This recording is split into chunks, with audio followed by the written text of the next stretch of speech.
বিশ্ব নবীর একজন পালক পুত্র ছিল যায়েদ ইবনে হারিসা, সে ইসলাম গ্রহণ করেছে। হযরত খাব্বাব, হযরত খুবাইব, হযরত আম্মার ইবনে ইয়াসির আরো অনেকে ইসলাম ধর্ম গ্রহণ করেছে। এই ইসলাম ধর্ম গ্রহণ করার পরে তারা কি বসে আছে নাকি দ্বীনের জন্য তাদের সর্বস্ব খরচ করার জন্য প্রস্তুত হয়েছে? কোনটা?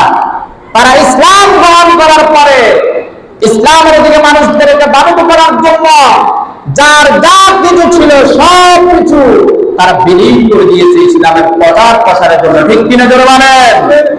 কিন্তু দেখা যায় হযরত আবু বকর এমন একজন মানুষ ছিল ইসলাম গ্রহণ করার পূর্বে, যিনি একজন বড় ব্যবসায়ী ছিল। কি ছিল? বড় ব্যবসায়ী ছিল, যার সম্পদের কোনো অভাব ছিল না। কিন্তু যে মাত্র ইসলাম গ্রহণ করেছে, ইসলামের স্বার্থে, দিনের স্বার্থে এক কথায় সব কিছু তিনি বিলীন করে দিয়েছেন। শেষ পর্যন্ত এমন হয়েছে, ঠিক মতো এমন সময় অতিবাহিত হইতো, ঠিক মতো তার ঘরে খাবারও থাকতো না। আল্লাহু আকবার। এটাই ছিল দ্বীনের জন্য মহব্বত আর ভালোবাসা। আজকে আমরা দ্বীনের জন্য মহব্বত দেখাই, ভালোবাসা দেখাই, কিন্তু যদি বলা হয় ইসলামের জন্য, মসজিদের জন্য, মাদ্রাসার জন্য, দ্বীনের কাজে কিছু আমরা একটু খরচ করি, যার যার এবিলিটি অনুযায়ী, যার যার সামর্থ্য অনুযায়ী, তখন টাকার যখন প্রশ্ন আসে, মালের যখন প্রশ্ন আসে, তখন আমরা ছুটছে যাই। ঠিক কিনা জোরে বলেন? কারণ আমাদের কাছে টাকার মায়া বেশি, সম্পদের মায়া বেশি। 100 টাকা, 1000 টাকা, 5000 টাকা যদি আল্লাহর ঘর মসজিদে দিলে যদি আমার সম্পদ কমে যায়, তাহলে আমি কি খাবো? এই চিন্তা আছে না নাই জোরে বলেন? কিন্তু এই চিন্তা করে যদি আপনি মৃত্যু পর্যন্ত এই চিন্তার উপরে থাকেন, তাহলে আপনার যে সম্পদ আল্লাহ দিয়েছে, এই সম্পদের হিসাব হাসরের ময়দানে দেওয়া লাগবে কি লাগবে না জোরে বলেন? লাগবে কি লাগবে না জোরে বলেন? লাগবে। আল্লাহর নবীর সাহাবীরা এমন ছিল, বিশ্বনবী যখন যা বলতেন, যেখানে যা খরচ করার জন্য বলতেন, তাদের যা ছিল সাথে সাথে বিশ্বনবী বলতে দেরি হইতো, তারা দিতে দেরি হইতো না। আমার মুসলমান ভাইয়েরা, আজকে আমি আপনাদের সাথে দুটো কথা বলবো। সেটি হলো, এটা কার ঘর জোরে বলেন? কার ঘর? আল্লাহর ঘর। এই আল্লাহর ঘরে মসজিদ যত উন্নত হবে, যত সৌন্দর্য মণ্ডিত হবে, তত আল্লাহর ঘর মসজিদে আপনারা ঢুকে ইবাদত করতে আপনাদের কাছে তৃপ্তি লাগবে কি লাগবে না জোরে বলেন? যত সুন্দর হয় আল্লাহর ঘর মসজিদ, ইবাদত করতে তত মজা লাগে কি লাগে না জোরে বলেন? লাগে। আপনি আপনার বাড়িতে 1 কোটি টাকা ব্যয় করে ঘর করছেন, সেখানে ইবাদত বন্দেগী যতই করার চেষ্টা করেন, মজা নাই। মজা আছে না জোরে বলেন? সেখানে আপনার বাসস্থান, বসবাসের মজা আছে, কিন্তু ইবাদতে কি নাই? মজা নাই। ইবাদতের মধ্যে একমাত্র মজা হলো আল্লাহর ঘর মসজিদ। ঠিক কিনা জোরে বলেন? তাহলে আপনি যদি 1 কোটি টাকা ব্যয় করে আপনার নিজের ঘর করতে পারেন, 50 লাখ টাকা ব্যয় করে বিল্ডিং করতে পারেন, আল্লাহর ঘর মসজিদে আপনি 10,000, 20,000, 5,000 টাকা যদি দেন, আপনার কি সম্পদ কমে যাবে না বেড়ে যাবে জোরে বলেন? সম্পদ কমবে না বাড়বে? দান করলে সম্পদ কমে, সম্পদ বাড়ে। দান করলে সম্পদ বাড়ে এবং সমাজের মধ্যে ইজ্জত বাড়ে এবং হায়াতের মধ্যে আল্লাহ তাআলা বারাকা দান করে। ঠিক কিনা জোরে বলেন? এই জন্য মসজিদ মাদ্রাসায় যখন যে চাইবে, যেভাবে চাইবে সেভাবে যার যার সামর্থ্য, সেই সামর্থ্য অনুযায়ী প্রত্যেকেই দেওয়ার চেষ্টা করবো। ঠিক কিনা জোরে বলেন?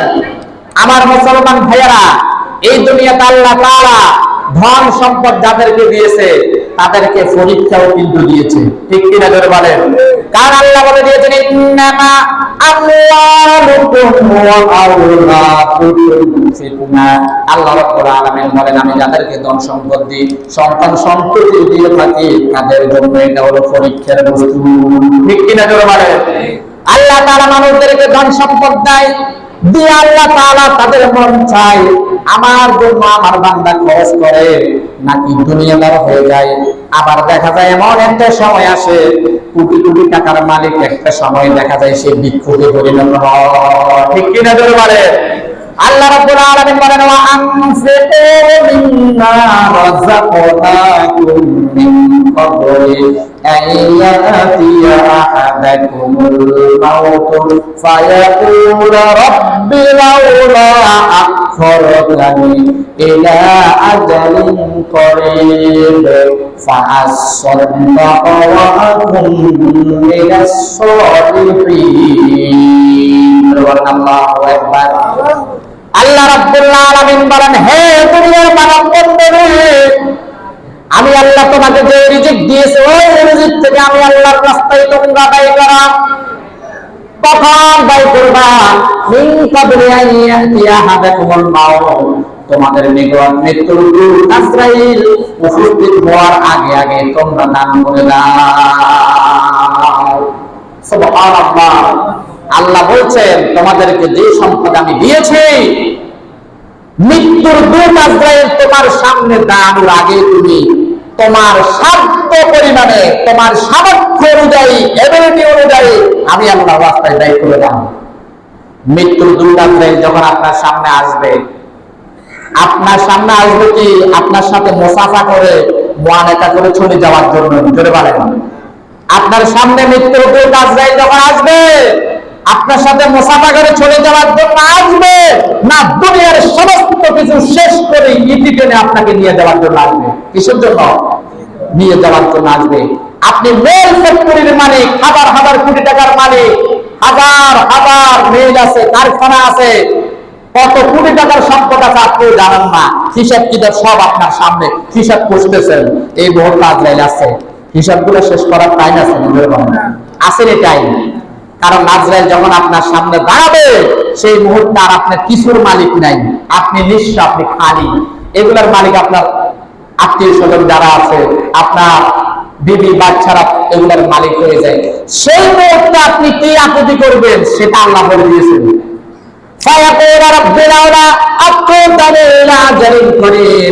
যাদেরকে আল্লাহ সম্পদ দিয়েছে, জীবদ্দশায় মসজিদে দেয় নাই, মাদ্রাসা নির্মাণে দেয় নাই, আল্লাহর ঘরে মসজিদ নির্মাণ করে ব্যয় করে নাই, মৃত্যুর দূত আজরাইল তাদের সামনে উপস্থিত হওয়ার পরে সে আল্লাহর কাছে চাইবে সাবধানের মতো যে আল্লাহ আমাকে একটু একটু সময় দিয়ে দেন, একটু সময় দিয়ে দেন। আমার কত সম্পদ আছে, কত সম্পদ আছে, ওই একটু সময় চাইলেই আমার সমস্ত সম্পত্তির দলিলটা মাদ্রাসার নামে, মসজিদের নামে আমি লিখে একটু দিয়ে দিই, একটু সময় দেন। এবং আমি নেককার হয়ে যাব সেই মুহূর্তে আমাকে নিয়ে। এই সুযোগটা দেওয়া হবে না, দেওয়া হবে না? জোরে বলেন। দেওয়া হবে না। আপনার এখন সময়, আপনি সুস্থ আছেন, সবল আছেন, ব্যাংক ব্যালেন্স আছে, টাকা পয়সা আছে, এখন যা মসজিদে দিবেন, যা মাদ্রাসায় দান করবেন, আল্লাহর রাস্তায় ব্যয় করবেন, এই সবগুলা আপনার জান্নাতের জন্য বড় একটা সিট হয়ে যাবে, প্রফিট হয়ে যাবে। এগুলোই আপনাকে জান্নাতে নেওয়ার জন্য আপনার কারণ হয়ে দাঁড়িয়ে যাবে। ঠিক কিনে ধরে পারেন? আমার মুসলমান ভাইয়েরা, আমাদের এই আল্লাহর ঘর মসজিদটা দীর্ঘ সময় ভিতরেও কিছু টাইলস বাকি আছে, বাইরেও টাইলস বাকি আছে। আমাদের আগেও আমি এই বিষয়ে আলোচনা করেছিলাম। ওখানে 28,000 টাকার মতো আপনারা দেওয়ার প্রতিশ্রুতি দিয়েছিলেন। সেখানে মনে হয় এর মধ্যে 21,000 টাকা আমাদের কমিটির লোকরা পেয়েছে। আলহামদুলিল্লাহ গত শনিবার থেকে কাজ স্টার্ট হয়েছে। গত শনিবার থেকে আমাদের মসজিদে টাইলসের সমস্ত কাজগুলো স্টার্ট হয়েছে। আবার অনেক নতুন করে টাইলস আনা হয়েছে, এগুলো কমপ্লিট করা হবে। এখানে প্রায় 60,000 70,000 টাকার মতো অলরেডি খরচ হয়ে গিয়েছে। আরো অনেক খরচ বাকি, প্রায় লাখের উপরে যাবে।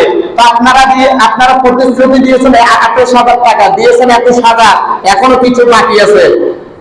এখন যেই কাজগুলো বাকি আছে, মসজিদ যে ঋণী আছে, বাকি করে কাজটা করতেছে, এই টাকাগুলো পরিশোধ কি কমিটির লোকে করবে না আপনারা পুরো সমাজে করবেন? কে করবে পরিশোধ? মসজিদ নির্মাণের কাজে যে টাকাগুলো বাকি আছে